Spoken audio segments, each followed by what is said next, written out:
So remember that they're changing my voice. So this playlist is about exploring Proverbs 16:12 and Proverbs 17:11. Okay? And I've proven definitively that the throne is established in righteousness, and it's fostering rebellion to cheat me out of my right to lead. Okay? We see that overkilled in Proverbs 16:10, where in various versions it's saying that God's verdict is on the lips of a king.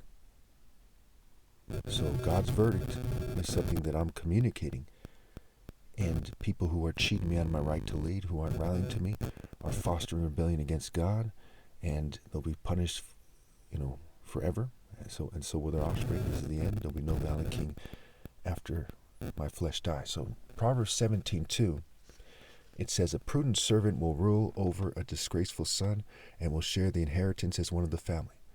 So again, Proverbs 16:12 says, kings detest wrongdoing, for a throne is established through righteousness. Again, kings detest wrongdoing, for a throne is established through righteousness.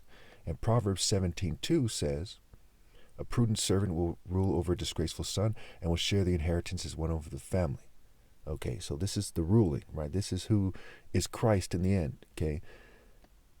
This is who is the King of Kings. Even if you don't believe that Christ comes back in the flesh because you haven't done your research, you don't realize the cloud is figurative, what have you, you know that somebody's supposed to be in charge right now. And prudence has to do with diligence, scrambling to do God's work. So the person who has the works, right, you know them by their works, to prove it, is supposed to be in charge, and that's me. And you're all cheating me out of my right to lead. So again, in case you didn't hear it the first time, kings detest wrongdoing, for a throne is established through righteousness. Proverbs 17:11 says, evildoers foster rebellion against God. The messenger of death will be sent against them. And Proverbs 17:2 overkills Proverbs 16:12 by saying a prudent servant will rule over a disgraceful son and will share the inheritance as one of the family. So now let's go to Proverbs 18.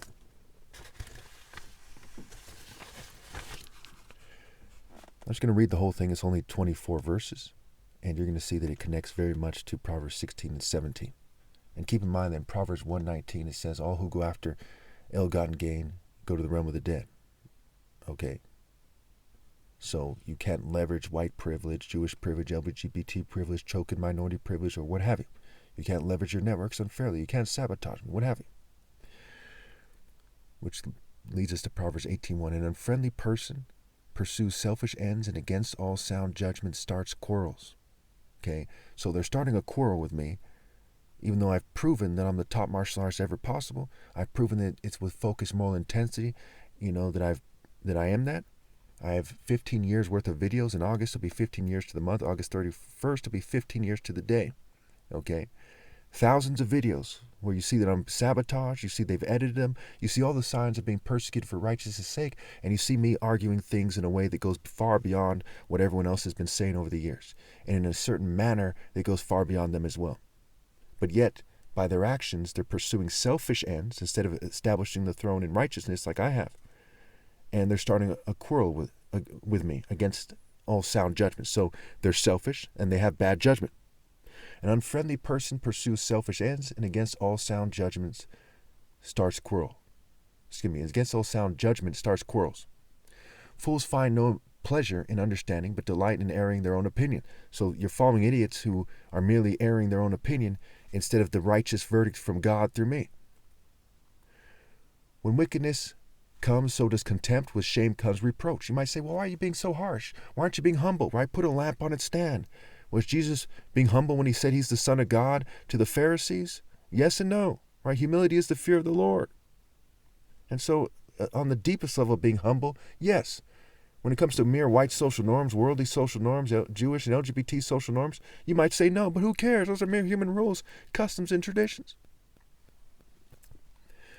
So when wickedness comes, right? When the throne is established in righteousness, right? And wickedness comes, so does contempt, so does the anger of the king. And with shame comes reproach.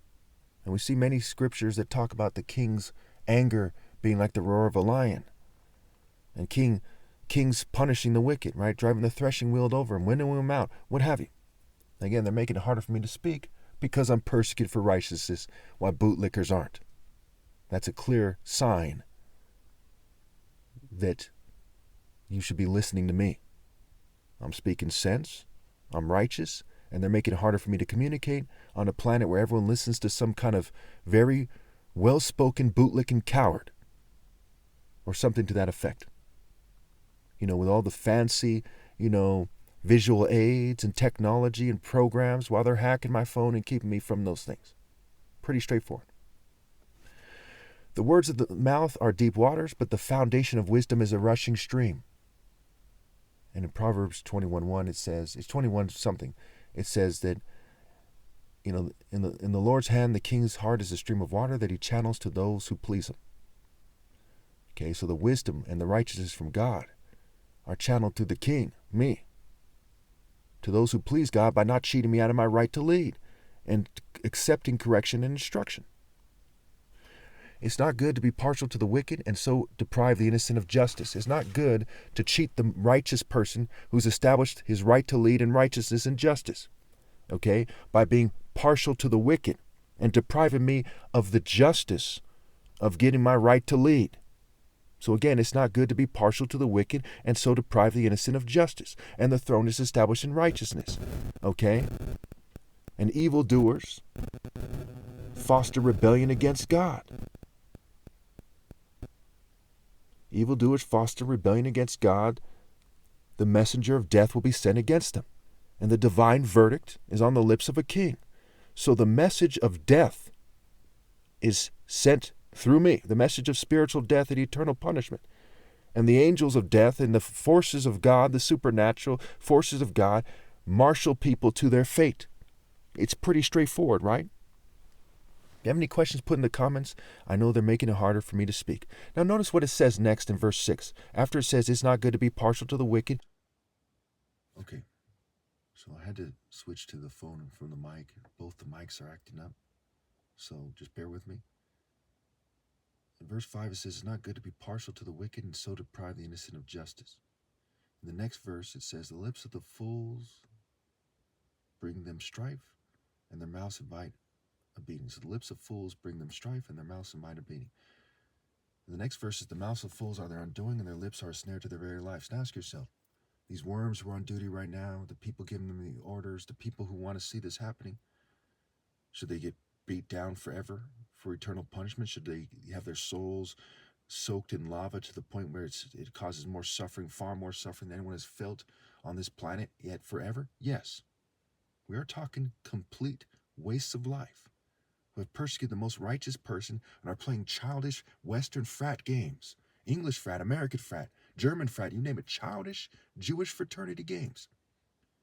And that's how they represent for their families. That's how they represent. That's what they think being a man is. We are talking about people who should cook to the extreme forever. I'm going to have to finish Proverbs 18 in the next video because of people who should cook to the extreme forever, being far too immature and far too full of rape lust, child molestation lust in their governing class groups, who have made people far too dumb to have a working democracy, okay? Think about the 22.5 million millionaires and billionaires in America. They all got together. That's more people than countries have, mind you. And they said, hey, their collective vote should determine the country. You would see what's going on. What's going on would be what's going on right now, right? It'd be fucking retarded. That's basically what's going on. If 1 million of them, 1 in 22, 1 in 23 of them, took a vote, right? It's a lot of people having a vote. You'd see a stupid fucking agenda for humanity, just arrogance and rape called garbage. So a vote of a lot of people isn't better than the orders from God through one person, that's me. And no one will be qualified to do that after I die. People have been acting like bitches. I've weighed them carefully as the top martial artist ever possible. I've looked into people's hearts and souls. They're unworthy.